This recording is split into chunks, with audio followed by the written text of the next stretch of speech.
Allahu maulana warrahman, ahlul mahamidi wattuqal mannan, ahyal quluba bisyahrihi Ramadan, kan nahri arwal hajir dham'an. Assalamualaikum warahmatullahi wabarakatuh. Bismillahirrahmanirrahim. Alhamdulillahilladzi ja'ala lana Ramadhana syahra shiyam walil mu'minina syahrul qiyam. Wassalatu wassalamu ala sayyidina wa habibina wa maulana Muhammadin sayyidil anam wa ala alihi wa ashabihil kiram, amma ba'du.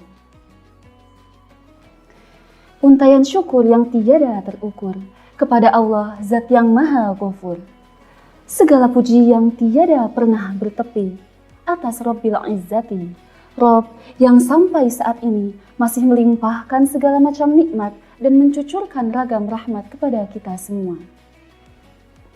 Sholawat beserta salam terlimpah curah kepada junjungan kita Nabi Muhammad SAW sebagai uswah dan qudwah, contoh dan teladan terbaik dalam hidup kita.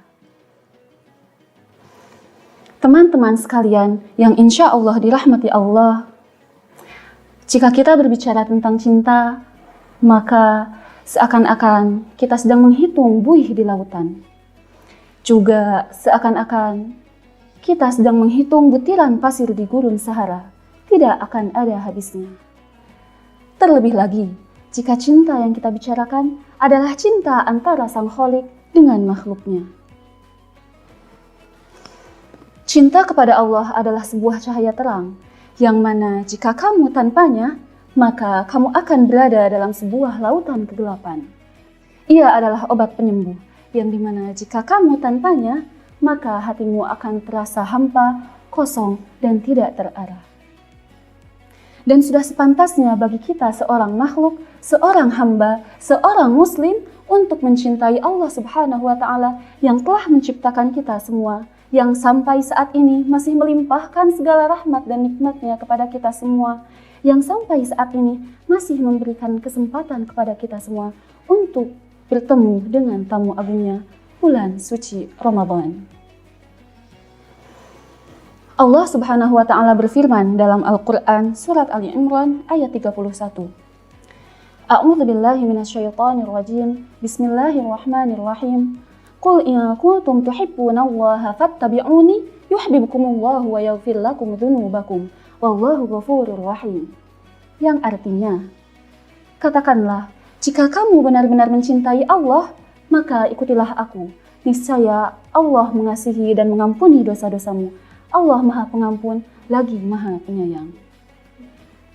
Dari ayat ini dapat kita simpulkan bahwa jalan mahabbah atau cinta kepada Allah Subhanahu wa Ta'ala adalah dengan mengikuti kekasihnya Rasulullah SAW. Juga disebutkan dalam tafsir fi Zilalil Quran bahwa cinta kepada Allah Subhanahu wa Ta'ala bukan hanya sekedar pengakuan semata, juga angan-angan belaka. Akan tetapi ia harus diikuti dengan sikap mengikuti Rasulullah SAW, mengikuti petunjuknya dan menjalankan manhajnya dalam setiap aspek kehidupan. Nabi Muhammad SAW pernah bersabda, Innallaha idza ahabba 'abdan ibtalah. Sesungguhnya jika Allah mencintai hambanya, ia akan mengujinya.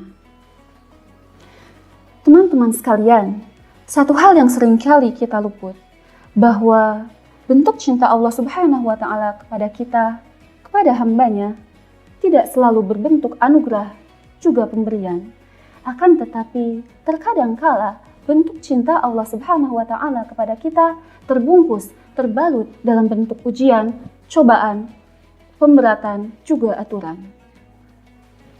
Dan sabda Nabi Muhammad SAW ini menunjukkan akan keberagaman wujud cinta Allah Subhanahu wa Ta'ala terhadap hamba-hambanya yang begitu luar biasa. Mungkin pernah terbersit dalam benak kita tentang mengapa Allah menguji kita dengan sedemikian rupa. Apakah Allah tidak mencintai kita? Ketahuilah teman-teman, bahwa itulah bentuk cinta Allah yang sebenar-benarnya. Diceritakan dalam Ihya Ulumuddin, seorang tabi'in yang bernama Ahnaf bin Qais pernah bertanya, "Mengapa Anda tetap berpuasa padahal Anda ini sudah sangat tua?" Beliau pun menjawab, Aku mempersiapkan puasaku ini untuk perjalanan yang jauh. Sabarku dalam ketaatan kepada Allah jauh lebih aku sukai dibanding sabarku terhadap azabnya.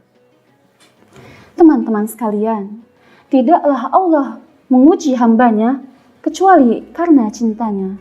Dan tidaklah seorang hamba menjalankan satu dari perintah-perintahnya kecuali suatu saat nanti ia akan menuai buahnya dari berbagai macam kemudahan. Seperti yang telah disebutkan dalam sabda Nabi Muhammad SAW tentang 5 golongan yang tidak akan merasa haus dan lapar di padang mahsyar kelak. Kullun nasi ja'i'an yawma idzin illal anbiya wa ahli baitihim wa sha'imi Rajab wa Sya'ban wa Ramadan li'annahum syubba'un la ju'a bihim wa la 'atasha. Setiap manusia kelaparan pada saat itu di padang mahsyar kecuali para nabi, ahlul bait, orang-orang yang berpuasa pada bulan Rajab, orang-orang yang berpuasa pada bulan Sya'ban, dan orang-orang yang berpuasa pada bulan Ramadan karena mereka kenyang, tidak lapar, dan tidak haus. Allah Subhanahu wa Ta'ala memerintahkan kita untuk menahan lapar dan haus di dunia agar kita tidak merasakan lapar dan haus di akhirat kelak. Oleh sebab itu, tiada akhir yang sesuai bagi mereka yang telah mengorbankan rasa lapar dan hausnya di dunia kecuali surgalah tempatnya. Sebagaimana yang telah Allah gambarkan tentang kenikmatan surga yang mana telah Allah haramkan rasa lapar dan haus bagi setiap penghuninya. Allah Subhanahu wa Ta'ala berfirman dalam Al-Quran surat Thaha ayat 118. A'udzu billahi minasyaitonir rajim. Bismillahirrahmanirrahim. Inna laka alla taju'a fiha wa la ta'ra wa annaka la tadma'u fiha wa la tadha. Yang artinya, sesungguhnya kamu tidak akan merasa lapar di dalamnya dan tidak akan telanjang. Dan sesungguhnya kamu tidak akan merasa dahaga dan tidak akan ditimpa panas matahari di dalamnya.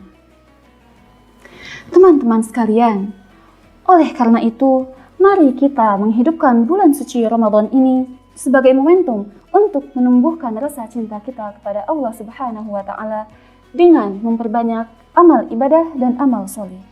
Astaghfirullah li wa lakum. Allahumma inna nas'aluka hubbak wa hubba man yuhibbuk wa hubba amalin yuqarribuni ila hubbik.